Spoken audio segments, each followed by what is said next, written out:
మన తెలంగాణలో మొట్టమొదటి ఫ్యాక్టరీ అవుట్లెట్ మన ముకుంద జ్యువెలర్స్ లో లైట్ వెయిట్ ఆభరణాలు కలెక్షన్స్ ఎన్నెన్నో అన్ని జ్యువెలరీస్ పై VA కేవలం 2 to 12% మాత్రమే. విచ్చేయండి ముకుంద జ్యువెలర్స్. కాళేశ్వరం ప్రాజెక్టుపై మరోసారి రాజకీయ కాకరేగింది. కేటీఆర్ కన్నెపల్లి పంప్ హౌస్ పర్యటనతో మొదలైన విమర్శల వేడి కొనసాగుతూనే ఉంది. బ్యారేజీలు నింపితే ప్రమాదమన్న సర్కారు వాదనలను బీఆర్ఎస్ కొట్టిపారేసింది. అదే నిజమైతే పార్టీని రద్దు చేసుకోవటమే కాక రాజకీయాల నుంచి తప్పుకుంటామని గులాబీ నాయకులు సవాల్ విసిరారు. అన్నారం సుందిళ్లా కొట్టుకుపోవాలని బీఆర్ఎస్ చూస్తోందని కాంగ్రెస్ ఆరోపించింది. బీఆర్ఎస్ కాంగ్రెస్ కాళేశ్వరంపై డ్రామాలాడుతున్నాయని బీజేపీ ఆక్షేపించింది. కాళేశ్వరంపై ప్రధాన రాజకీయ పక్షాల నాయకుల మధ్య మాటల యుద్ధం కొనసాగుతూనే ఉంది. అన్నారం సుందిళ్ల జలాశయాల్లో నీరు నింపితే మంత్రి ఉత్తమ్ చెబుతున్నట్లు ఏదైనా ప్రమాదం జరిగితే బీఆర్ఎస్ బాధ్యత తీసుకుంటుందని మాజీ మంత్రి జగదీష్ రెడ్డి అన్నారు. ప్రమాదం జరిగితే తమ పార్టీ రద్దు చేసి రాజకీయాల నుంచి శాశ్వతంగా తప్పుకుంటామని సవాల్ విసిరారు. ఇసుక వ్యాపారం కోసమే ఆనకట్టల్లో నీరు నింపడం లేదని బీఆర్ఎస్ నాయకులు ఆరోపించారు. తెలంగాణ రైతులకు శిక్ష వేస్తామంటే చేయని పాపానికి కరెక్ట్ కాదు.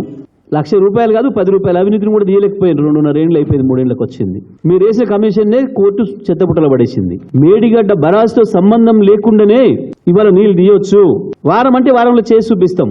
మేము అడుగుతుంది కన్నేపల్లి పంప్ హౌస్ ని ఇవాళ ఆన్ చేస్తే బటన్ నొక్కితే ఆన్ అవుతుందా కాదా, నీళ్ళు వస్తాయా రావా చేసి చూపిస్తాం. మేము ఏదో ప్రాజెక్టు ఏదో కొట్టుకపోతుంది ఏదో అవుతుంది అని దాన్ని మేము బాధ్యత వహిస్తాం. బీఆర్ఎస్ పార్టీ బాధ్యత తీసుకుంటుంది.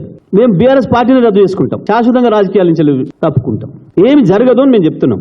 కాళేశ్వరం కోసం 1,00,000 కోట్లు గోదావరిలో పోసిన కేటీఆర్ బీఆర్ఎస్ నాయకులు తమ తప్పు ఒప్పుకోకుండా బడాయి కబుర్లు చెబుతున్నారని ప్రభుత్వ విప్ ఆది శ్రీనివాస్ ఆగ్రహం వ్యక్తం చేశారు. కాళేశ్వరానికి వారంలో నీళ్లు ఎలా తేవచ్చో కేసీఆర్ చెబితే తాము తప్పకుండా ఆచరిస్తామన్నారు. ఎన్డీఎస్ఏ వద్దంటే సుందిళ్లా అన్నారం ఆనకట్టల్లో నీరు ఎలా నింపుతారని ఆది శ్రీనివాస్ ప్రశ్నించారు. ప్రతిపక్ష నేతగా అసెంబ్లీలో ఆ కాళేశ్వరం వారం రోజుల్లో నీరు తీసుకురావచ్చని ఒకవేళ వాస్తవమైతే ఆ ప్లాన్ లో మేము పోయేటువంటి ప్రయత్నం చేస్తాం కదా. కరెంటు వృధా కావడం తప్ప కాళేశ్వరంతో ఇక్కడ కూడా ఉపయోగం రాలేదన్నమాట. మేడిగడ్డ సుందిళ్ల అన్నారు నుంచి చుక్క నీరు వాడుకోవాలి. ఎల్లంపల్లి ద్వారానే అన్ని ప్రాజెక్టులు నీళ్లు తెచ్చుకున్నాం గోదావరిలకి. మేడిగడ్డ కుంగిపోయింది, అన్నారం సుందిళ్ల బుంగలు పడ్డాయి. సీపేజీ నుంచి మనం షార్ట్ రేట్ ఫోటో ద్వారా కూడా చూసినాం. మొత్తం కింద నుంచి వచ్చి ఇసుక బయటకు వచ్చేసింది. అట్లా ఊసిన వాళ్ళు నీళ్ళు వెళ్ళిపోయాయి కదా. ఆ బ్యారేజ్ కూడా కూలిపోయే ప్రమాదం ఉందని చెప్తున్నాం కదా. ఎన్టీఎస్ఏ వద్దంటే ఆపినాం. వాళ్ళన్నీ తెలిసి మళ్ళీ అన్నారు బ్యారేజ్ తెగిపోవాలని, సుందిల బ్యారేజ్ ఆయన దున్నకాడ తెగిపోవాలని చెప్పని, వీళ్ళు మీ మాయంలో అయితే వీలాయంలో ఎందుకు కాలేదని చెప్పని. అంటే వాళ్ళు మసిబూసి మాదిరిగా చేయడంలో బట్టగాల్చి మీద వేయడంలో సిద్ధాస్తులు. కాళేశ్వరం ప్రాజెక్టులో లోపాలను నేషనల్ డ్యామ్ సేఫ్టీ అథారిటీ బయటపెట్టినా సీఎం రేవంత్ రెడ్డి సరైన చర్యలు తీసుకోలేదని బీజేపీ రాష్ట్ర అధ్యక్షుడు రామచంద్రరావు విమర్శించారు. కాళేశ్వరంపై బీఆర్ఎస్ కాంగ్రెస్ పార్టీలు డ్రామాలాడుతున్నాయని ఆయన మండిపడ్డారు. బీఆర్ఎస్ బృందము కాళేశ్వరం మేడిగడ్డ దగ్గర వెళ్లడము, ఒకరు కాళేశ్వరం అనడము, ఇంకోరు కూలేశ్వరం అంటము.